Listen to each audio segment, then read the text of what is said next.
Exercise 6.6 question 1। जो exercise 6.6 है इसके अंदर हम साइमल्टेनियस लीनियर इक्वेशंस को डील करेंगे और उनको सॉल्व करके हम एक्स और वाई की वैल्यू निकालेंगे।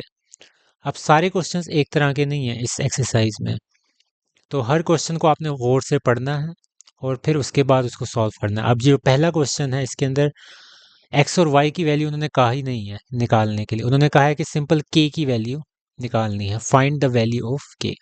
लेकिन उससे पहले आपको पता होना चाहिए, जो हम इस क्वेश्चन में सीखेंगे कि आपके पास इक्वेशन दी होती है उसको मैट्रिक्स फॉर्म में कैसे कन्वर्ट करते हैं। तो पहला पार्ट यही है, राइट द इक्वेशन। ये दो इक्वेशंस हैं, उनको आपने मैट्रिक्स फॉर्म में कन्वर्ट करना है।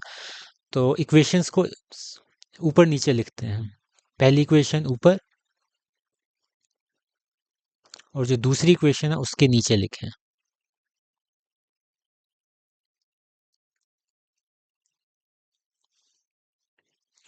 अब इसको जब आप मैट्रिक्स फॉर्म में कन्वर्ट करेंगे तो आपने ये जो आपकी लेफ्ट साइड है इसके अंदर से सिर्फ आपने कॉफिशिएंट्स उठाने हैं। कॉफिशिएंट्स हमने अलजेब्रा में पढ़ा हुआ है सारा, कि वेरिएबल्स के अलावा जो चीज़ होती है उसके साथ मल्टीप्लाई हो रही होती है नंबर्स, वो आपके कॉफिशिएंट्स होते हैं, जो रियल नंबर्स मल्टीप्लाई होते हैं। फॉर एग्जांपल एक्स के साथ क्या है 2, वाई के साथ क्या है के असल में रियल नंबर ही है क्योंकि हमने ऊपर अभी इसकी वैल्यू निकालनी है। वाई के साथ यहाँ क्या है -9 और इस एक्स के साथ क्या है 4। तो 2 के 4 और ये -9 ये आपके आ जाएंगे मैट्रिक्स के अंदर। पहली मैट्रिक्स जो होगी वो इसके अंदर कंपोज होगी कोफिशिएंट्स में। तो 2 के 4 और -9। उसके बाद जो सेकंड मैट्रिक्स आएगी वो आपकी आएगी वेरिएबल्स की। अब यहाँ वेरिएबल्स कौन से दो यूज हो रहे हैं, एक्स और वाई यूज हो रहे हैं। फिर बीच में आगे क्या आ रहा है, इज इक्वल टू का साइन आ रहा है, तो आप एक इज इक्वल टू का साइन लगाएंगे और राइट हैंड साइड पे आपके पास कौन से नंबर्स हैं, 7 और 4। 7 ऊपर और 4 नीचे। तो ये आपके पास आई है मैट्रिक्स फॉर्म। अब हम इनको नाम दे देते हैं। आपकी जो पहली मैट्रिक्स है इसको मैं नाम दे रहा हूँ ए का। ये जो आपकी वेरिएबल्स वाली मैट्रिक्स है इसको मैं नाम दे देता हूँ एक्स का। फिर इज इक्वल टू, और ये जो आपके पास राइट हैंड साइड वाली है मैट्रिक्स इसको मैं नाम दे देता हूँ बी का। अब क्वेश्चन की तरफ चलते हैं। Also find the value of K if the matrix of the coefficients, यहाँ इन्होंने लिखा हुआ है matrix of the coefficients. Coefficients वाली मैट्रिक्स कौन सी है, ए वाली, यानी कि 2k4 - 9। वो कह रहे हैं कि matrix of the coefficients is singular. Singular matrix हमने पढ़ा हुआ है कब होती है, जब आप किसी मैट्रिक्स का डिटर्मिनेंट निकालें और वो ज़ीरो आ जाए, तो तब वो मैट्रिक्स सिंगुलर होती है। तो यहाँ हम ए जो मैट्रिक्स है उसका हम डिटर्मिनेंट निकालेंगे।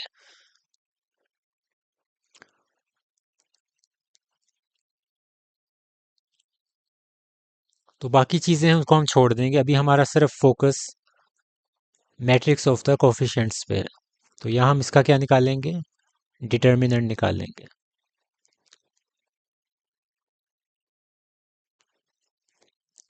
सिंगुलर मैट्रिक्स होती है, सिंगुलर मैट्रिक्स का हमें पता है डिटर्मिनेंट क्या होता है, ज़ीरो। और यहाँ हम इसको डिटर्मिनेंट निकाल लेंगे क्रॉस मल्टीप्लिकेशन से। तो -2 मल्टीप्लाई हो -9 के साथ तो क्या हो जाएगा -18, माइनस फार्मूले का आ गया। फिर 4 मल्टीप्लाई होगा के साथ। अब यहाँ से जो -4 के इसको लेफ्ट साइड पे ले आए तो आपके पास +4 के हो जाएगा और इधर -18 ही रहेगा। और यहाँ से आपके पास के की वैल्यू आ जाएगी -18/4। ये 4 इधर मल्टीप्लाई हो रहा है, इधर आके डिवाइड। इसकी आप कटिंग कर दें, 2 से 2s are and 9s are, तो -9/2 ये आपका आंसर है के की वैल्यू। क्वेश्चन 2 है, इसके मुख्तलिफ पार्ट्स हैं और इसके अंदर जो मेथड यूज़ होगा, आप एक्स और वाई की वैल्यू निकाल लेंगे और मेथड यूज़ होगा वो आपका इन्होंने यहाँ मेंशन किया हुआ है, मैट्रिक्स इन्वर्जन मेथड। तो इसको हम देखते हैं कि कैसे सॉल्व करना है। तो पहला स्टेप वही है कि ये जो आपके पास इक्वेशंस दी हुई हैं इनको आपने क्या करना है, मैट्रिक्स फॉर्म में कन्वर्ट करना है। तो सिर्फ इसके कोफिशिएंट्स देखें, एक्स के साथ क्या है 2, वाई के साथ क्या है -5, एक्स के साथ क्या है 3 और वाई के साथ क्या है -7। तो ये आपके आ गया कोफिशिएंट्स। फिर वेरिएबल्स तो एक्स और वाई ही हैं। तो याद रखना हमेशा एक्स आपने ऊपर लिखना है, वाई हमेशा नीचे है। इसको आप अपनी मर्जी से इंटरचेंज नहीं कर सकते। और राइट साइड पे क्या आ रहा है 1 और 2।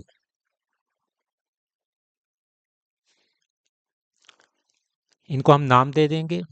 जो कोफिशिएंट्स वाली मैट्रिक्स है वो ए हो गई, वेरिएबल्स वाली मैट्रिक्स एक्स हो गई, और जो आपके राइट साइड वाली जो मैट्रिक्स है उसको हमने नाम दे दिया बी का। अब हमें चाहिए क्या, इस क्वेश्चन पे गौर करें। ये वन क्वेश्चन जो हमने किया था उस जैसा नहीं है, यहाँ से आगे फर्क आ गया। उसमें सिर्फ हमने थोड़ा बहुत देखा था कि A X is equal to B. अब यहाँ हमने वाकई में सॉल्व करना है कि एक्स और वाई की वैल्यू क्या होती है। तो एक्स और वाई की वैल्यू आपने निकालनी है, यानी कि एक्स इधर ही रहेगा। ए मैट्रिक्स के अंदर ये नहीं होता कि आप इसको बी ओवर ए लिख दें, दूसरी साइड पे चला जाएगा तो बी ओवर ए हो जाएगा, कह सकते हैं लेकिन ऐसा होता नहीं है। तो यहाँ ए है, जब ये दूसरी साइड पे जाएगा ए, तो आपके पास हो जाएगा ए इनवर्स।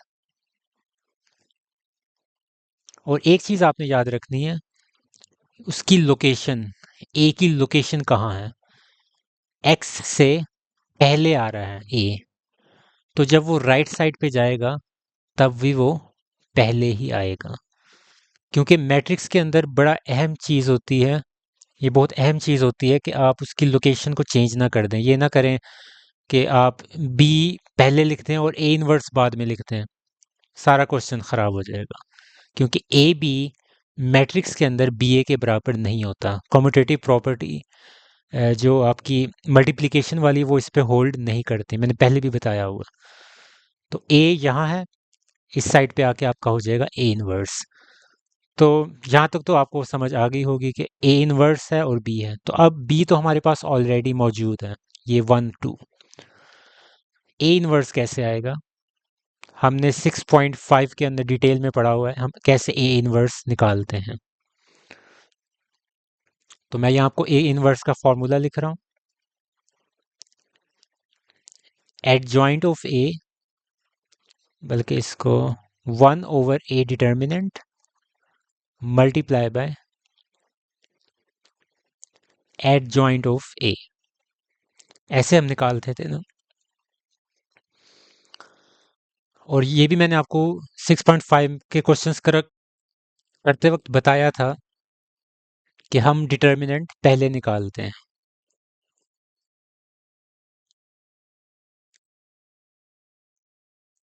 बल्कि पहले ए की वैल्यू लिख लेते हैं, उसके बाद फिर हम डिटर्मिनेंट निकाल लेंगे। ए की वैल्यू यानी कि सेपरेट कर देते हैं, ये 2 -5 3 -7। तो ये आपके पास ए की वैल्यू, इसी को हम यूज करेंगे। तो सबसे पहले मैं ए डिटर्मिनेंट निकालने लगा हूँ।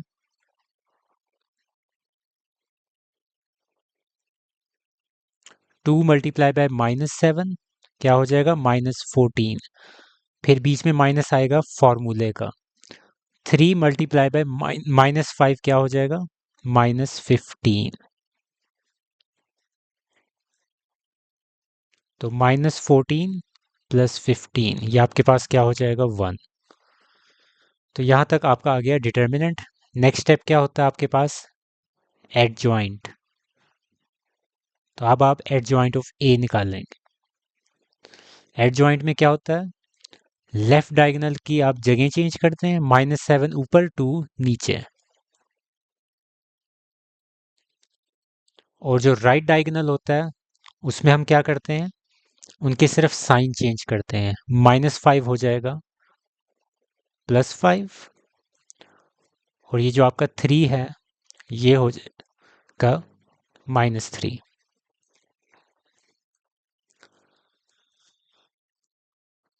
अब फॉर्मूले के मुताबिक आप वैल्यूज पुट कर दें।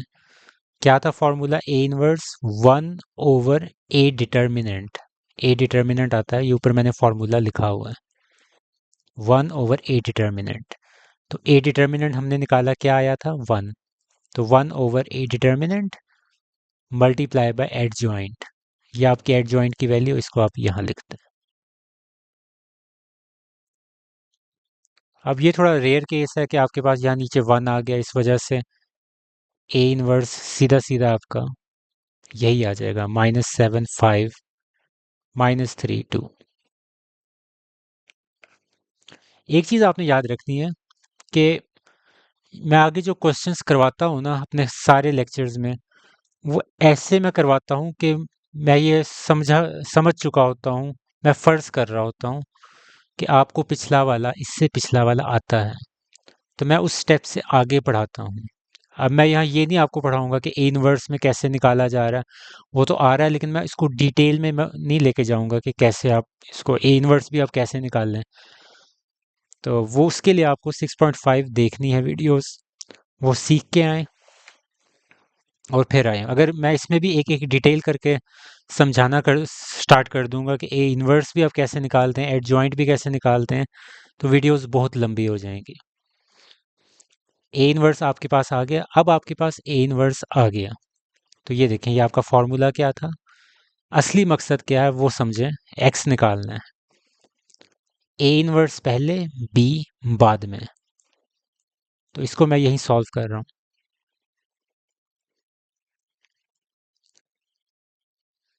तो ए इनवर्स की वैल्यू हमने अभी निकाली है नीचे, क्या थी? -7 5 -3,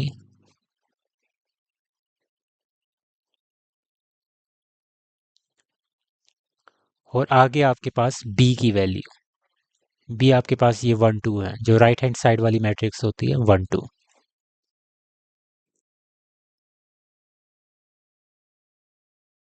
ये सिंपल मल्टीप्लिकेशन है, मल्टीप्लाई कर दें। -7 multiply by 1, 5 multiply by 2, -3 multiply by 1, 2 multiply by 2,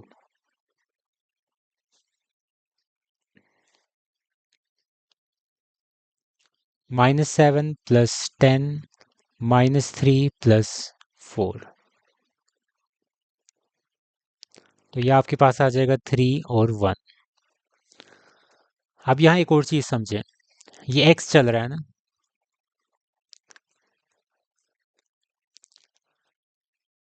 अब x मैट्रिक्स है क्या असल में? x मैट्रिक्स हमने इसको कहा था ना, x ऊपर और नीचे y, ये मैट्रिक्स x y की।